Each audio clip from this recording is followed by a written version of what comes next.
Բարի երեկո եւ բարի գալուստ հայկական ժամանակ տաղավարում զրուցելու եմ քաղաքագետ Ստեփան Գրիգորյանի հետ։ Բարև ձեզ, պարոն Գրիգորյան։ Պարոն Գրիգորյան, ընտրություններից հետո մենք տեսնում ենք, որ գրեթե 1 ամիս է անցել, բայց այսպես ինչ որ իմաստով դեռ հարցեր կան օդում կախված, օրինակ Ռուսաստանի Դաշնությունը այդ իմաստով լուր է, Վլադիմիր Պուտինի մակարդակով շնորհավորանք չի եղել, 7 քաղաքական ուժեր, ընտրությունների մասնակցած ուժեր դիմել են սահմանադրական դատարան, որպեսզի ընտրությունների արդյունքները չեղարկվեն։ Ընդհանուր առմամբ, պարոն Գրիգորյան, ըստ ձեզ ինչ է կատարվում եւ ինչ արդյունք է տալու այս ամբողջ գործընթացները եւ նաեւ ինչ հետևանք կարող է ունենալ Վլադիմիր Պուտինի լռությունը չշնորհավորելը, նկատի ունեմ հայ-ռուսական հարաբերությունների վրա։ Նախ ուզում եմ ասել, շատ կարևոր է, որ բոլոր սահմանադրությունով նախատեսված փուլերը մենք անցնում ենք։ Ես նկատի ունեմ ընտրական process-ը։ Ընտրարշավը հիշում եք, չէ՞, ընտրության օրն էլ հունիսի 7-ը, ընտրության օրվանից հետո հիշում եք, ընդդիմադիրները պահանջեցին վերահաշվարկ անել առանձին տեղամասերում, այդ ամեն ինչը նախատեսված է եւ ընտրական օրենսգրքով եւ մի մասը սահմանադրությունով, օրինակ, բողոքարկել, վերանայել ընտրությունների արդյունքները տրված է սահմանադրական դատարանին։ Ու ընդդիմությունը եկավ հասավ սահմանադրական դատարան։ Միանշանակ դրական եմ դա համարում, քանի որ բոլոր սահմանադրությունով նախատեսված քայլերը արված են։ Ինչու դա Հայաստանին պետք է լեգիտիմության համար։ Մենք բոլորս տեսել ենք, որ նորմալ անցան ընտրություններ, բռնություն չկար, ծեծ ջարդ չկար, բայց հիմա ընդդիմությունը ասում է, ես կարծում եմ շատ ու շատ հարցեր բարձրացված ընդդիմության կողմից ռուսամետ ընդդիմության կողմից արհեստական են, բայց ցանկացած դեպքում բարձրացնում են հարցը, այո, պետք է ուսումնասիրես։ Ու սահմանադրությունով եւ օրենքներով նախատեսված բոլոր բողոքները ուսումնասիրվում են։ Ես դա համարում եմ շատ կարեւոր։ Ու այն ժողովրդավարության տեսակետից նկատի ունեք։ Հենց ժողովրդավարության եւ լեգիտիմության տեսակետից։ Դուք գիտեք, բացի, գիտեք, հաշվարկից, թվերից, տոկոսներից շատ կարեւոր է, որ մարդիկ տեսնեն, որ դա թափանցիկ է արվում։ Ի վերջո 3 տեղամասերում անբավեր համարված ընտրությունները 3 տեղամասերում շատ կարևոր էին, որ բողոքները գալիս են հենց ընդդիմությունից։ Շատերը խառնում են, մտածում են, դա քաղ պայմանագրի բողոքով էր։ Ոչ, դա հենց ընդդիմադիրների բողոքով։ Ուսումնասիրեցին, տեսան, որ իրոք այդ 3 տեղամասերում դա չի փոխում ընդհանուր պատկերը, բայց կարևոր է, որ ուսումնասիրվեց ու չեղյալ համարվեց։ Նույնը հիմա, գիտեք, այդ process-ը ավարտվում է, մինչև հուլիսի 4-ը սահմանադրական դատարանը պետք է որոշում ընդունի, մի քանի օր մնաց, ես ճիշտ ասած հասկանում եմ, կասկած չունեմ, որ սահմանադրական դատարանը դրական արձագանք կտա այն հունիսի 14-ի կենտրոնական ընտրական հանձնաժողովի վերջնական արդյունքներին, կհաստատի դա ու Հայաստանը կգնա առաջ։ Ուրեմն պետք չի վախենալ, որ այդ process-ը մի քիչ ձգձգվեց, քանի որ սահմանադրությունը այդ ամեն ինչը նախատեսում է։ Լեգիտիմություն ընտրությունների շատ բարձր է, ուրեմն հուլիսի 4-ից հետո կշնորհավորենք մեր ժողովրդին, որ ժողովուրդը գնաց իր կամքը ցուցաբերեց, շատ նորմալ է, որ մեծամասնություն քաղաքապայմանագրի ստացավ, ուրեմն իր ծրագրերը կանխատեսելի էր, այո։ Միայն վեճը հիշում եք ինչու էր, սահմանադրական մեծամասնություն կստանան, թե կունենան կայուն մեծամասնություն, ստացան կայուն մեծամասնություն։ Դա կարելի էր կանխատեսել, վերլուծելով, ուսումնասիրելով այդ պայքարը քաղաքական, իմ կարծիքով դա շատ կարևոր է ու ավելին ձեզ ասեմ, նույնիսկ ռուսամետ ընդդիմադիր ուժերի կողմից հավաքված ձայները դա էլ տրամաբանական բանի մեջ է տեղավորում, բացատրեմ, քանի որ Ռուսաստանի հետ կապը բավական ուժեղ է այսօր էլ ու հասկանալի է, որ մի մասը մարդկանց ու ես դրա մեջ ոչ մի վատ բան չեմ տեսնում, ուղղի հակառակը, դա նշանակում է, որ Հայաստանը ճիշտ ճանապարհով է գնում։ Դες Հայաստանում բոլոր կարծիքները, հատվածները, այդ կարծիքների մասերը պարլամենտում արտացոլված կլինեն։ Իսկ ինչպիսի պարլամենտ ենք ունենալու ըստ պարոն Գրիգորյան, եթե ընդդիմությունը իհարկե հիմա հայտարարում են ամենատարբեր հայտարարություններ անում են նախ ըստ ձեզ մանդատները կվերցնեն թե չեն վերցնի եւ եթե վերցնեն, այ խորհրդարանում ինչպիսի դիսկուս ենք տեսնելու ուժերի միջև, ինչ խնդիրներ են բարձրաձայնելու, ինչ քննադատություններ է լինելու իշխանության հասցեին, դրանք պետության մասին են լինելու, թե պետության մասին չեն լինելու, որովհետեւ երբ որ ասում ենք պրոռուսական ուժեր, մենք արդեն տեսել ենք հիմնական նարատիվները այն մասին են, որ Հայաստանը զբաղված է հակառուսականությամբ, Սամվել Կարապետյանը ընտրություններից հետո էլ հայտարարեց, որ Նիկոլ Փաշինյանը հաղթեց, որովհետև արևմուտքի վրա կարողացավ վաճառել հակառուսականությունը։ Հիմա խորհրդարանում մենք այս խոսույթն ենք լսելու առաջիկա 5 տարիներին։ Շատ լավ, ճիշտ ասացիք։ Հիմա ես ընդհանուր պատկերը ընտրությունների հետ կապված, բազմակարծության հետ կապված, ազատությունների հետ կապված, այս ընտրարշավի ժամանակ ազատ միտինգներ, հանրահավաքներ անցկացնում են ընդդիմությունը դրական, բայց որակը ազգային ժողովի բարձր չի լինի, քանի որ կա քաղաքապայմանագիր եւ երկու ռուսամետ ուժեր։ Իրենց անկախության աստիճանը, սուվերենության աստիճանը իրենց գործունեության մեջ իմ կարծիքով բավական ցածր է, իրենք ուժեղագույնս կապված են գոնե գաղափարապես, կապված են Ռուսաստանից։ Չեն թաքցնում, դուք շատ լավ ճիշտ նշեցինք, ուրեմն այդ իմաստով որակը բարձր չի լինի ազգային ժողովի։ Այսինքն կներեք, այս ուժերը ուղիղ կուրացիա են լինելու Ռուսաստանից, Կրեմլից։ Ես այդպես 100%-ով չեմ կարող ասել, բայց լսելով իրանց հայտարարությունները, ես տեսնում եմ շատ նման են նրան, ինչ ասում է Կրեմլը։ Օրինակ Կրեմլը մի քանի օր առաջ մի քանի թեզեր ասեց, ու ես տեսա, որ այդ ուժերը կրկնեցին։ Այն թեզերը, որ Եվրոմիությունը, Միացյալ Նահանգները մտնում են տարածաշրջան ոչ թե դրա համար, որ աջակցեն Հայաստանին, այլ դուրս բերեն ստեղից Ռուսաստանը։ Օրինակ եմ ասում, նույն այս վերջի հայտարարությունները Սամվել Կարապետյանի բավական նմանատիպ հայտարարություններ Կրեմլը անում է իդեմս Գալուզինի, Մարիա Զախարովայի, Լավրովի շատ նման են։ Այդ դա տալիս է իրավունք մտածել, որ կախվածություն կա, բայց նույնիսկ եթե կախվածություն չկա, պատկերացնեք լավագույն տարբերակը, որ չկա կախվածություն, իրենք այդպես մտածում են, դրանից մեզ համար հեշտ չի, մեզ հեշտ չի, քանի որ իրենք նույն նարատիվները կտարածեն, ռուսական նարատիվները մեր պարլամենտի ներսում, ու դա պարզ է չի հարստացնելու մեր քաղաքական դաշտը, բայց այնուամենայնիվ պնդում եմ, այո, որակը այս պարլամենտի շատ բարձր չի լինի, բայց կարևոր է, որ գործող իշխանությունները եւ գործող իշխող ուժը քաղաքապայմանագիրը ունի կայուն մեծամասնություն։ Դա անչափ կարևոր է, քանի որ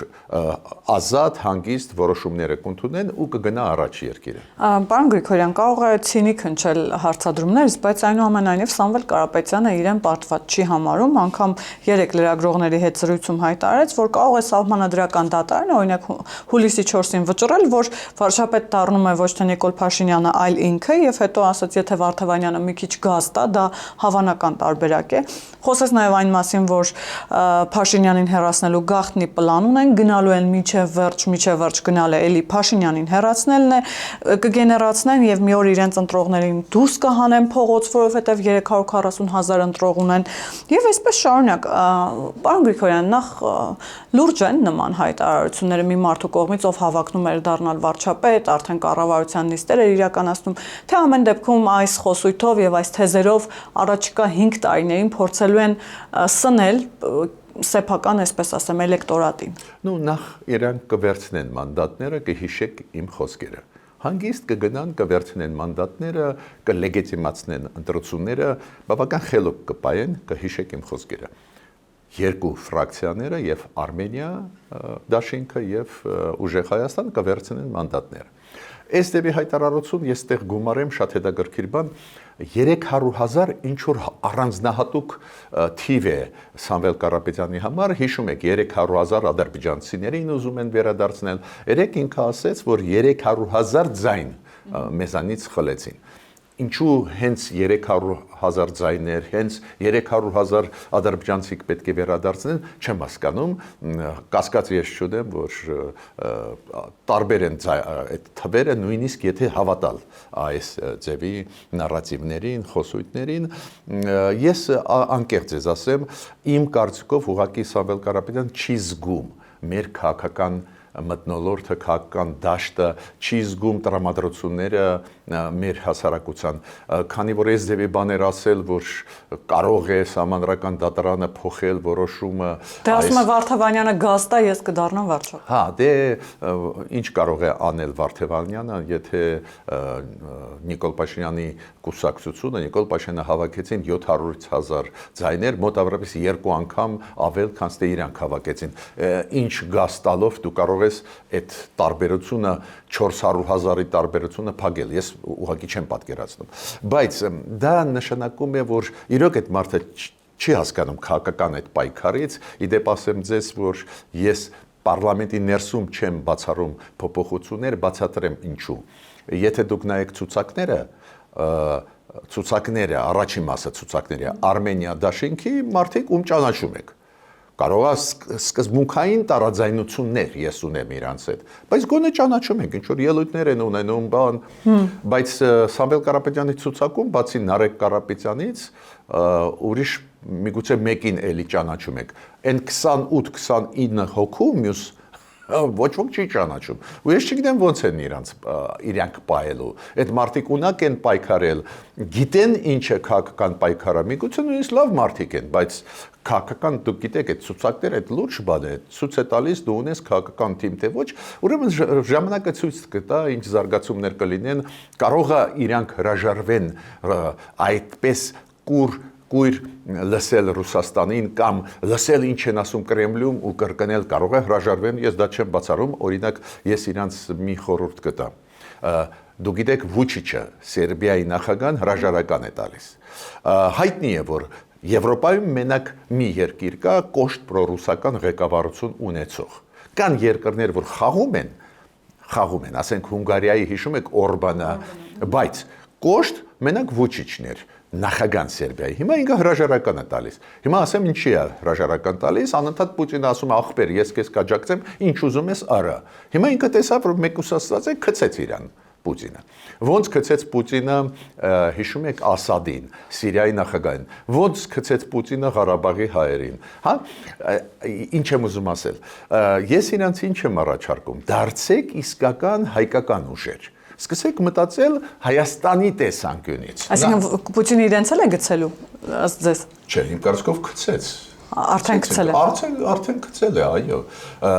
Պուտինը ինքը հիմա մտածում է ոնց է փրկվելու, դուք գիտեք վերջի ժամանակներս այս զարգացումները Ուկրաինայում շատ ծանր են, տնտեսությունը կատաստրոֆիկ վիճակ է։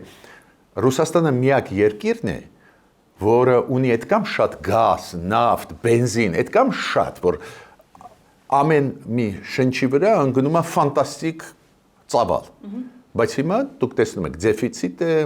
կիլոմետրանոց հերթեր, դիզելի համար, սալարկի համար, բենզինի համար։ Հասկացաք, այս ձևի երկիր, որ քեզ աջակցի, դա անհավանական է, էտել Սամվել Կարապետյանին կամ ինչ որ մեկին Պուտինը գցում է նախագահներին երկրների, հիմա ինչ եմ ուզում ասել, ես իրենց ինչ եմ առաջարկում, լուրջ եմ ասում, որ դադար տվեք լսել Կրեմլից ինչ ձեզ մեսիջ կուղարկեն, դարձեք մեր հայկական քաղաքական ուժեր։ Իմ կարծիքով դրա մասին իրանք պետք է մտածեն։ Դա հնարավոր է, բայց պարոն Գրիգորյան, եւ նաեւ գցել Պուտինը, որ իրենց գցել է, դա ինչ հետևանքներ կարող է ունենալ, այսինքն ինչպես կերևա դա իրենց վրա նաեւ։ Ֆինանսական տեսանկյունից նկատի ունենալով։ Ես չեմ կարծում, որ ֆինանսական էին աջակցում, բայց քաղաքական մեծ աջակցություն էին տալիս, քաղաքական, ձևանագիտական, բավական մեծ աջակցություն։ Կներեք, ապրիլի 1-ին Պուտինը հրավիրելով Նիկոլ Փաշինյանին Կրեմլում բաց ասեց, որ այն Ռուսաստանի քաղաքացիները տվեք հնարավորություն, որ մասնակցեք։ Բայց ինքը ասում է Կարապետյանն ասում է չգիտի ում մասին է խոսում Պուտինը։ Չէ, նո Կարապետյանը իրանք ունի ենթադրել, որ չգիտի։ Այդ իր իրավունքն է, բայց մենք գիտենք ում նկատի ուներ, չէ, Պուտինը։ Դմիտրի Մեդվեդևը ուղղակի 2 օր առաջ իօքուտ Գագիկ Ծառուկյանի ինչ որ խոսեց։ Միտքս ինչու՞մ է։ Ինչքան այս 3 ուժերի առաջնորդները, ինչքան հեռանան Ռուսաստանի ազդեցությունից, իմ կարծիքով իրենց համար ավելի լավ կլինի ու ամենակարևորը, մեր հասարակության մեջ ուժեղ անստաց, որ Ռուսաստանը գցեց Ղարաբաղի հայերին։ Ռուսաստանը մեզ գցեց երբ որ մեր տարածք հարևան երկրի զորքերը մտան, հասան ջերմուկ։ Ուրեմն մեր հայ ժողովուրդը չի ների։ Ուրեմն այդ քաղաքական ուժերը, որոնք օրիենտացիա ունեն դեպի Ռուսաստան, պետք է հասկանան, որ միայն կփոքրանա թիվը իրանց կողմնակիցների։ Այսինքն մի կողմից հայտարարություններ են անում, օրինակ Մեդվեդևը փորձում է պաշտպանել Գագիկ Ծառուկյանին, ասելով, որ անտեղի ճնշում են այստեղ ընդդիմադիրներին,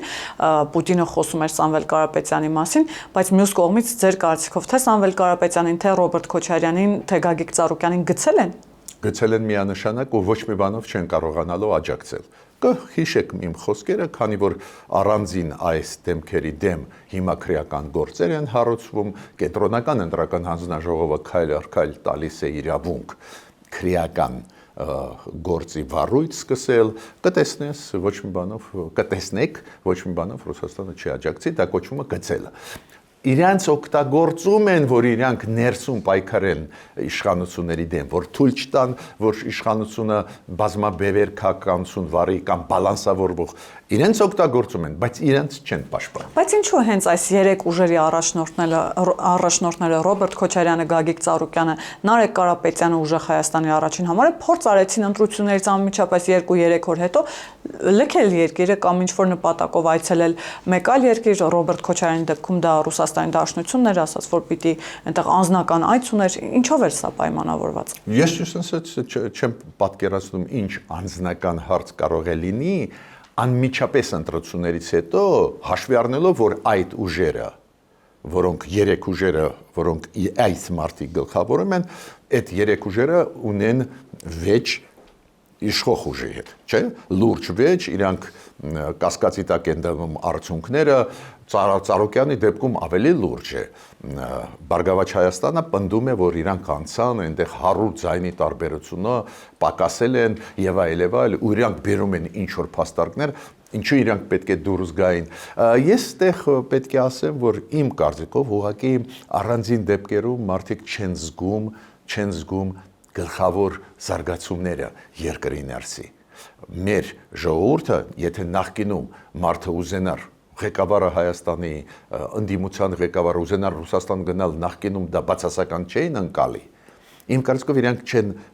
ճիշտ կողմ որոշվում, որ հիմա եթե ուզում են գնալ Ռուսաստան, դա բացասական է ընկալվում։ Նախկինում ով էր բացասական ասում, ասենք գնում էին նախկին իշխանությունները, նախկին գնում էին Ռուսաստան լուծելու իրանց հարցերը, ոչ ոքի մոտ չէր առաջանում հարցը, չի գնում Ռուսաստանը մեզ դավաճանեց, քանի որ այն ժամանակ այլ իրավիճակ էր, հիմա կտրուկ փոխվեց ու ես պնդում եմ, որ նույնիսկ եթե մենք հավատանք, որ անձնական հարցով դուրս են գալիս, միանշանակ դա բացասական ընկալվեց հասարակության կողմից, միանշանակ։ Եվ պարոն Գրիգորյան, պարբերաբար նշվում է, որ Ռուսաստանի Դաշնությունը բարեկամ դաշնակից երկիր է, այսպես միայն Հայաստանի շահերից կարող է հանդես գալ։ Առնվազն նրանց հայտարարությունները դրա մասին են, որ մենք չենք ուզում հայ ժողովրդին վտանգել, արևմուտքը ձեզ օգտագործում է, արևմուտքը այս, արևմուտքը այն, ամենատարբեր հայտարարություններ։ Բայց տեսեք, վերջին շրջանում, նախընտրական շրջանում, հետընտրական շրջանում մենք տեսանք, թե ԵԱՏՄ շրջանակներում ինչ սահմանափակումներ եղան եւ այդ նույն ուժերը ինչպես օգտագործեցին։ Օրինակ նույն Ռոբերտ Քոչարյանը ասում էր գյուղացիներին էր ասում, դուք սովի եք մատնվելու, ապրանքը տարիներով չի վաճառվելու եւ սա ձեզ ցուցիչ, որ պիտի գնաք եւ չընտրեք ԿՊ։ Սամվել Կարապետյանի ուժն ասում էր, որ եթե ընտրվի քաղաքացիական պայմանագիրը, տնտեսական պատերազմ է լինելու Ռուսաստանի Դաշնության հետ։ Հիմա ինչ է կարծում, այն ինչ կա, սա տնտեսական պատերազմ է, որովհետեւ սահմանափակումները շարունակվում են եւ արդյոք այդ կանխատեսումները, որ սովի է մատնվելու հայ ժողովուրդը կիրականանան կամ իրականացան։ Ոչ մի սովի չենք մատնվի, այո, մի քիչ աշխատանք պետք է կատարել ավելի ինտենսիվ, որ 1-2 տարվա մեջ նոր շուկաներ գտնենք, մասամբ սկսեց բացվել Եվրոմիության շուկան, մասամբ պետք չի շատ ճոխացնել, որ հեսա կբացվի, մասամբ սկսեց բացվել, բայց շուկան արաբական աշխարհի մեզ առջև բաց է, կենտրոնական ասիական շուկաները բաց են, то есть կարելի է ինտենսիվ աշխատել 2-3 տարում լուծել, ուրեմն ոչ մի սով ստեղ չի լինի, Հայաստանը կզարգանա, ես հասկանում եմ, իրանք դա օգտագործում են ընտրաշավի ժամանակ։ Հիմա ինչ կասեն, նայենք, բայց մարդիկ չպետք է վախենան։ Ռուսաստանը ինչ որ քայլեր մեր դեմ արեց, հասկացանք, բայց ամենակարևոր մասը ձեր հարցը գիտեք ինչի հետ է կապված, որ այդ մեր 3 ռուսամետ գլխավոր 3 ռուսամետ ուժերը անընդհատ ասում են, որ բարեկամ ժողովուրդը, բարեկամ պետություն է, ես հարց եմ տալիս։ Այդ բարեկամը, երբ որ ասում են իրան, կամ դաշնակից, հաճախ օգտագործում են։ Ինչ նկատի ունեն։ Օրինակ, բարեկամ պետությունը չի վերցնում Ղարաբաղը, չի հանձնում հարևան երկրին։ Հասկանում եք։ Կամ բարեկամ պետությունը չի ասում, որ զորքերը հարևան երկրի մտան հասան ջերմուկ, դա միջսահմանային վեճ է։ Դուք հիշում եք, Ռուսաստանը ի պաշտոնե է, ես հիշում եմ, ՀԱՊԿ-ը ի պաշտոնե ասեցին, ինչը ու այդպես էլ գրված էր, ինչը հայեր օրթանգ է։ Միջսահմանային վեճ է, դելիմիտացիա դեմարկացիա կանեք, միջսահմանային վեճը ձեզ ասեմ, միջազգային նորմերով, դա 100 մետր էս կողմ է, 100 մետր այն կողմ։ Միջսահմանային վեճ չի, երբ որ քո երկիր 6 կիլոմետր խորությամբ մտնում են։ Դա կոչվում է ագրեսիա քո երկրի դեմ։ Հիմա, եթե իրանք այս երկիրը Ռուսաստանը անվանում են բարեկամ, չգիտեմ, գործընկեր եւ այլ, երկիր, որը չի ճանաչում քո տարածքային ամբողջականությունը, ինչ ասեմ իրանց։ Հասկանում եք, ինչ ասեմ։ Երաշխավոր, նաև երաշխավոր։ Հա, որ երաշխավորն է, քո տարածք մտան, իրանք ասում են միջսահմանային է։ Ուրեմն գիտեք, ես ճիշտ է ձեզ ասեմ, իմ կարծիքով շատերը, որ այդ ձևի բառեր ասում են, դա իներցիայով է։ Ոչ, Ռուսաստանը 2020 թվականից ի պաշտոնե դարձավ մեզ համար պրոբլեմ երկիր։ Պրոբլեմ երկիր, որը որոշեց լուծել Ղարաբաղի հարցը ի օգուտ Ադրբեջանի, որոշել լուծեց այլ հարցեր ի օգուտ Թուրքիայի։ Ռուսաստանը չէ բերեց տարածաշրջան Թուրքիա։ Հիշում եք, Աղդամում ստեղծեցին ռուս-թուրքական կենտրոն ռազմական։ Հիշում եք, Սերգեյ Շոյգուին ինչ ասեց, երբ որ այն ժամանակ ինքը պաշտպանության նախարար էր։ Ինքը ունեցավ հեռախոսազրույց այն ժամանակվա Թուրքիայի պաշտպանության նախարարի հետ ու այդ հեռախոսազրույցի ժամանակ ասեց. Հրաշալի օպերացիա իրականացրեցինք։ Մենք հրաշալի օպերացիա անցկացրեցինք Ղարաբաղում հայերի դեմ։ Հասկանում եք, այդ լուրջ բաներ են։ Ես դա խստիվ քննադատում եմ այդ կեցվածքը Ռուսաստանի, բայց չհասկանալ դրա այդ բարերի լրջությունը դա հանցագործություն է հայ ժողովրդի առջև։ Ռուսաստանի պաշտպանության նախարարը, Թուրքիայի պաշտպանության նախարարին ասում է, մենք ձեզ հետ միասին Ղարաբաղի հայերի դեմ օպերացիա անցկացրեցինք։ Ու գիտեք, աչք փակելը դա վտանգավոր է, քանի որ եթե իրանք ասում են Ռուսաստանը թող նորից գա, նորից Ռուսաստանի հետ աշխատել, ուրեմն իրանք կամա թե ակամա հարցականի տակ են դնում Սյունիքի պատկանելությունը, քանի որ Ռուսաստանը ինչ է ասում, բարի բուն իմաստով 3-4 օրը Գալուզինը ինչ ասեց, ես խնդրում եմ այդ մարդկանց, ուշադիր կասած։ Թրիփի մասով նկատի ունեք, որ ապրեք, հենց թրիփի մասով Գալուզինը շատ բաներ ասեց։ Գալուզինը Ռուսաստանի փոխարտգործնախարարն է։ Ինքը թրիփի մասով ասեց, որ մենք ավելի լավ աստեղ լինենք, քանի որ թրիփի դեմ Իրաննա, Չինաստաննա չեն թողնի։ Ավելի լավ է մենք ստեղ լինենք, ու եթե առանց մեզ անեն, իմացեք։ Երկաթգիծը, որը պետք է վերականգնվի, առանց մեզ չի կարող լինել։ Այո, դա մեր կոնցենսիոն կառավարման տակ է։ Երկրորդը սահմանապահները։ Ապրեք, այնտեղ կանգնած էլ ռուս սահմանապահները, մենք չենք թողնի, որ աշխատեն։ Այդ մոտավորապես միտքը դա էր։ Ու գիտեք, դրանից հետո ասել, որ Ռուսաստանը հիմա բարեկամ է եւ այլ, ու ավելին այս ձևի նարատիվներ բերել ռուսական հարցականի տակ դնել մեր սուվերենությունը մեր հարավի հետ կապված։ Հիմա այդ սուվերենության հետ կապված ուժեղացումը գնում է TRIP ծրագրի միջոցով, նաև եվրոպական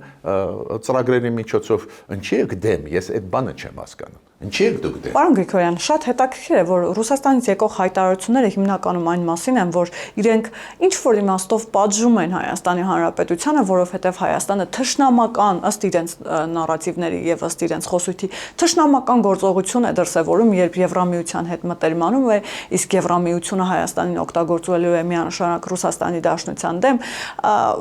Հիմա իրականում Ռուսաստանի Դաշնությունը ինչից է վախենում, կամ չասեմ վախենալ, ինչից է փորձում հետ պահել Հայաստանին։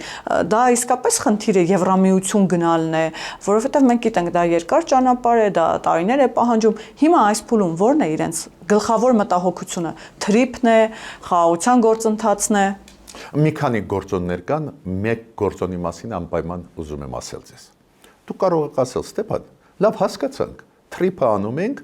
բայց կա հարևան երկիր Ադրբեջան, որը թրիփը անում է։ Ուղղակի իրանց մասով ասում են Զանգեզուրի միջանցք։ Այ Զանգեզուրի միջանցքը թրիփի մի մասն է։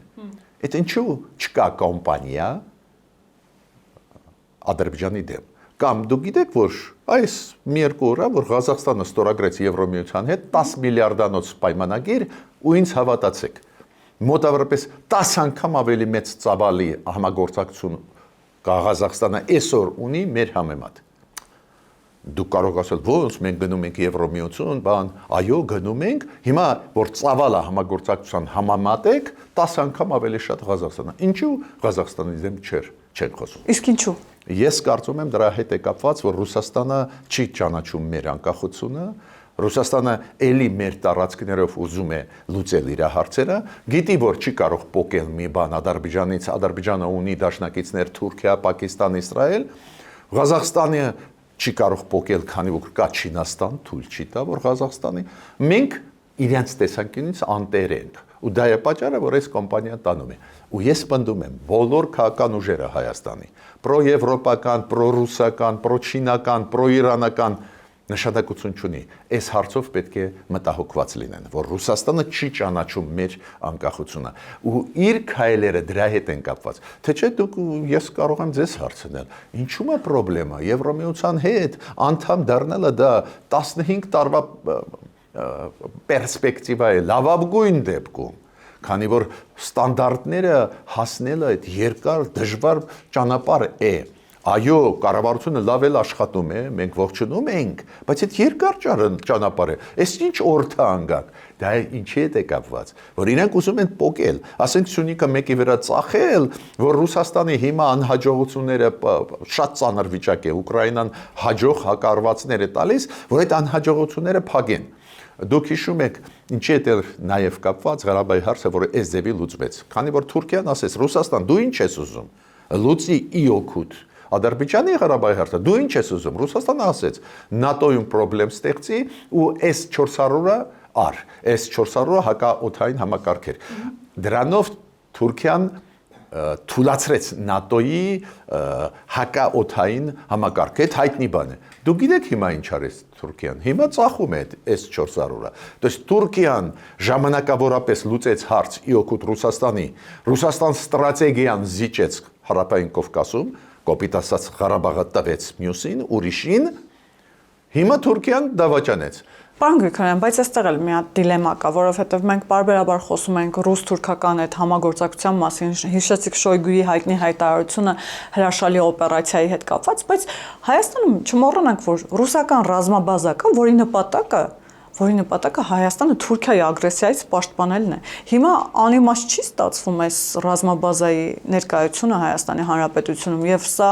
մեզ պաշտպանելու համար է, թե ավելի շատ անվտանգային ռիսկ է իրենից ներկայացնում, եւ հետո նաեւ վերջին հայտարարությունները հապկից մեզ դուրս դնելու մասով, երբ բարբերաբար սպառնում են, որ հապկից մեզ կհանեն։ Դուք դա հավանական համարում եք, թե Ռուսաստանը չի գնա նման քայլի, հասկանալով, որ դա Հայաստանի շահերից է բխում։ Ну, նախ ուզում եմ ասել, որ հապկի հետ կապված։ Հապկի հետ կապված իմ կարծիքը պետք է դուրս գալ։ Կառավարության կարծիքն այն է, նաև որ սառեցված է ու կառավարությունը զգուշավոր է։ Կտրուկ քայլ չի ուզում անել, որ արձագանքը Ռուսաստանից կոշտ չի լինի, բացի դրանից, որ հապկում առանց մեզ որոշումներ մեր դեմ չընդունեն։ Այդ հարգում եմ այդ կարծիքը, բայց իմ կարծիքով հապկի պետք է դուրս գալ։ Բայց թողնենք մի կողմ իմ ասա։ Թուրքիայի դեպքում ինչու մեր կառավարությունը ամեն ինչ անում է Թուրքիայի հետ հարաբերություններ հաստատելու։ Ավտոմատ դա կբերի նրան, որ այդ բազան պետք չի լինի ու ռուսները իրանք դուրս կգան։ Հիմա կառավարությունը ինչ քաղաքականություն է վարում։ Շատ խելոք։ Չի ուզում սրել, չի ուզում ասել, այ հիմա դուք էլ ստեղից դուրս եկեք, դա ցավոտ Ռուսաստանը կընդունի, չգիտեմ էլ ինչ կանի։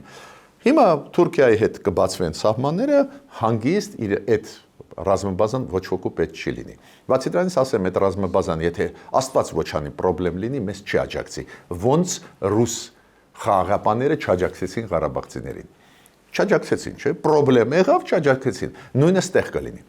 Դժվարանում եմ ասել, ինչու մեզ դավաճանում է Ռուսաստանը։ Դա իրանց շահերից չի բխում։ Իմ կարծիքը նա է, որ Պուտինը իր շրջապատը կոռումպացված են։ Այդ կամ ուժեղ, որ նույնիսկ Ռուսաստանի շահերից չեն ելնում, ու մի փաստ մենակ բերեն շատ կարևոր։ Այ երբ որ խոսում են հապկից դուրս գալ, դուրս չգալ, թողնեք դա, մոռացեք մի պահ։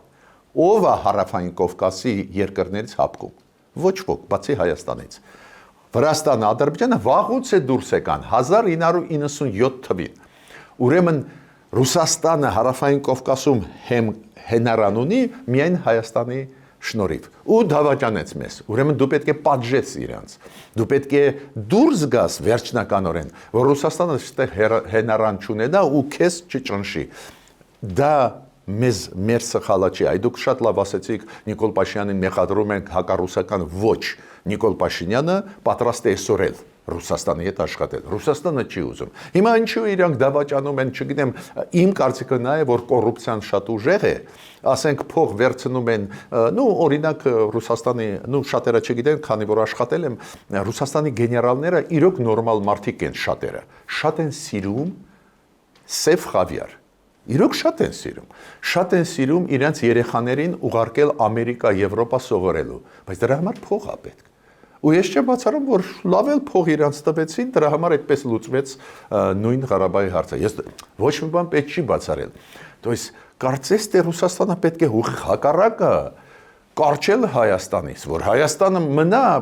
Ռուսաստանի դաշնակից։ Հակառակը արեցին։ То есть հակառակը Ռուսաստանի շահերից։ Հիմա էլ գիտեք ինչ աղմուկ են բարձրացնում։ Ասում են, «Էս ինչա գնում եք Եվրամիություն»։ Իդեպ նաև ասում են Ուկրաինան մի մոռացեք, նույն բանը եղավ Ուկրաինայի հետ։ Նորմալ է զուգահեռը։ Առաջինը զուգահեռը սխալ է անցկացնել, բայց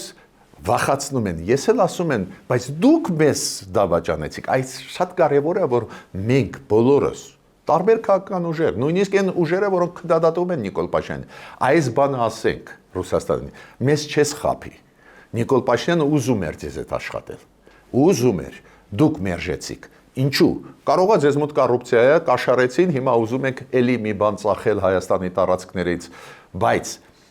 հետևանքները Ռուսաստանի համար ծանր կլինեն։ Քանի որ Հայաստանը հիմա որ սկսեց դուք գիտեք դա կոչվում է դիվերսիֆիկացիա տարբեր ոլորտներում, ավտոմատ Ռուսաստանի դերը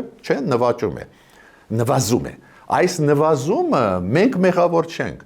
Շատերը չգիտեն, որ Ռուսաստանը միջև հիմա չտվեց այն զենքը մեր, որի համար մենք 7 տարի առաջ վճարել ենք ու փոքր գումար չի, այնտեղ 200 միլիոն թե 300 միլիոն չի վճարել։ Ու մյուս կողմից Ռուսաստանը ասում է, ինչի եք զենք խառնում Ֆրանսիայից, Հնդկաստանից։ Չհասկացա։ Դուք մեզ տալիս եք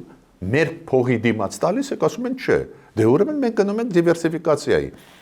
Ինչ եմ ուզում ասել, դա շատ կարևոր է, քանի որ փորձում են գցել այս իշխանության վրա, որ իբր հակառուսական, ոչ մի հակառուսական չեն, նորմալ բալանսավորող քաղաքականություն են վարում, շատ նորմալ քաղաքականություն, ես կողմնակից են էլ ավելի կոշտ գնալ դեպի Եվրոպա, բայց այս կառավարությունը բալանսավորում է, փորձում է այդպես չնեղացնել ոչ ոքու, որ ստացվի։ Լավ, ամեն դեպքում հիմա սпасել այդ շնորհավորանքին, թե չէ Վլադիմիր Պուտինի արձագանքին, որովհետև դուք ասացիք, որ իրենց համար է շատ կարևոր է Հայաստանը, Հայաստանի հետ հարաբերությունները, հիմա Գալուզինը ամենօրյա մակարդակում խոսում է, թե Ռուսաստանի դերը այստեղ ինչքան մեծ է թրիփում, եթե Ռուսաստանը չլինի, դա ինչ վտանգներ կարող է ունենալ։ Ամեն դեպքում պիտի նստեն սեղանի շուրջ այս հարցերը քննարկեն։ Մենք գիտենք, որ երկաթուղու մասով այնտեղ դիսկուս կա Հայաստանի եւ Ռուսաստանի միջև, որոշակիորեն տարբերվում են տեսակետները։ Հիմա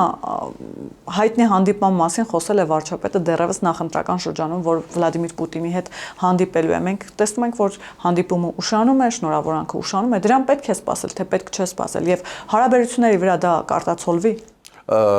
Գիտեք, հարաբերությունները մեզ հետ խզում է Ռուսաստանը։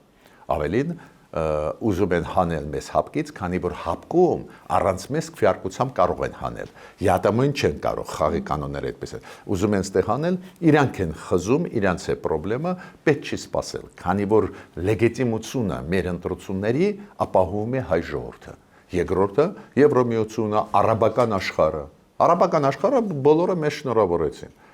Թուրքիան շնորհավորեց, Վրաստանը շնորհավորեց։ Ինչ եմ ուզում ասել, Միացյալ Նահանգները շնորհավորեցին, Կանադան շնորհավորեց, Տրամպը անձամբ շնորհավորեց 3 անգամ թե 4 անգամ, այս դեպի բան չեմ լսել։ Միտքս ինչու՞մ է։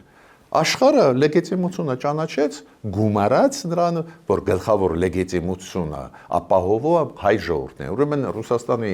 շնորհավորանքները մեզ պետք չեն, եթե շնորհավորեն լավ է, եթե չէ թող չհնարավոր է։ Եվ վերջում պարոն Գրիգորյան, շատ կուզենամ խոսենք Իսրայելի կառավարության նոր նախագծից, որով առաջարկվում է ճանաչել հայոց ցեղասպանությունը։ Իհարկե, ազգային ժողովը դեռևս չի հաստատել, բայց Քնեսեթը պետք է վերջնականապես քննի եւ հաստատի այս հարցը։ Նախ հասկանանք ինչու է սա արվում, որովհետեւ գիտեք, տարիներ շարունակ Իսրայելը խուսափել է հայոց ցեղասպանության ճանաչումից կամ այդ հարցը սառեցրել է Թուրքիայի հետ հարաբերությունները հաշվի առնելով։ Հիմա սա ինչու է արվում, ինչ է փոխվել, Իսրայելը այս քայլով օգնում է մեզ,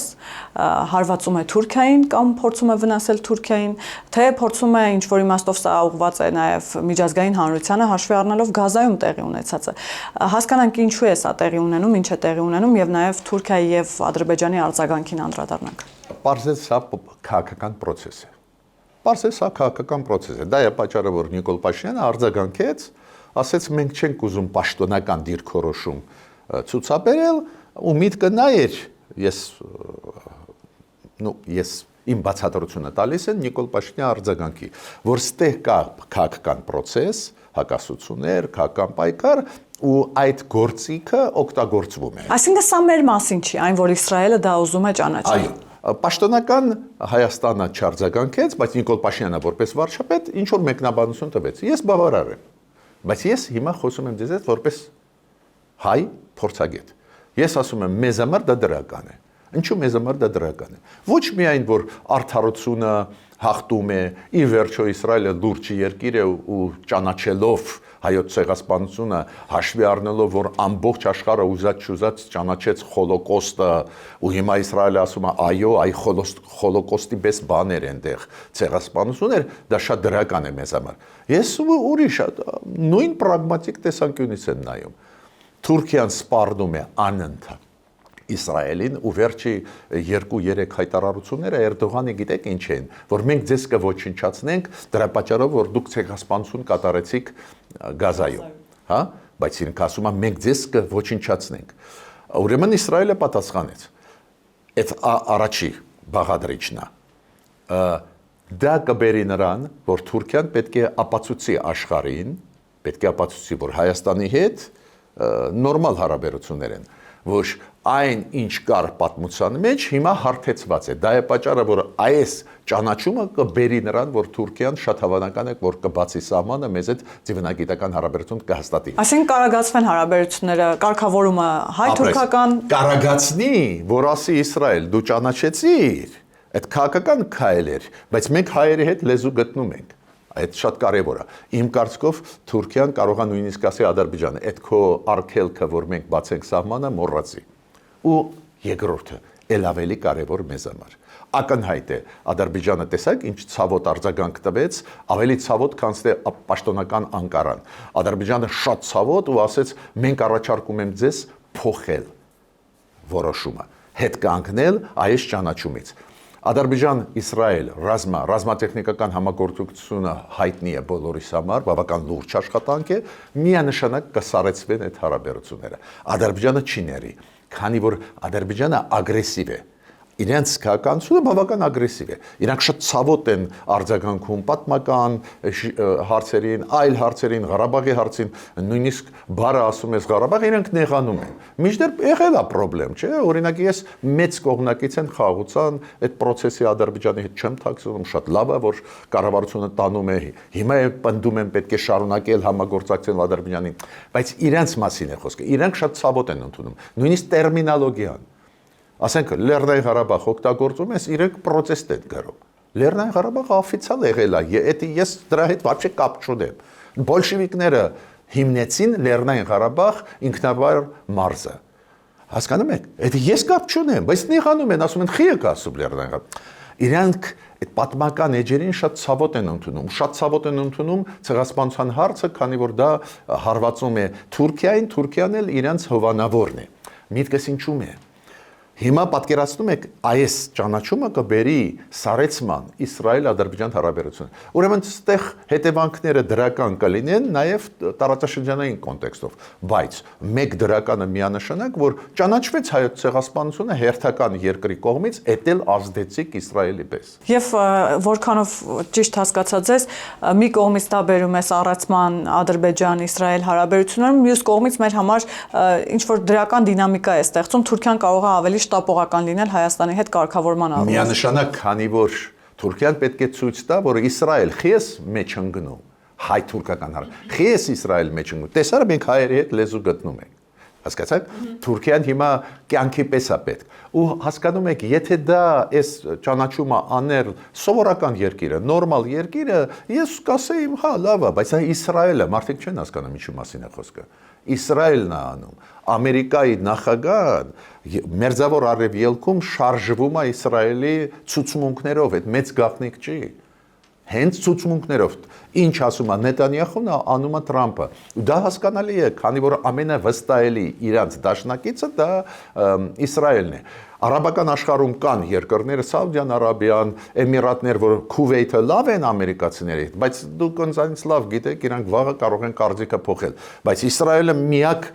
իսկական դաշնակիցն է, ուրեմն այդ շատ լուրջ էր, այդ ինչ շատ լուրջ բան։ Շնորհակալ եմ, պարոն Գրիգորյան։ Հիշեցնեմ, որ զրուցակիցս քաղաքագետ Ստեփան Գրիգորյանն էր, կհանդիպենք։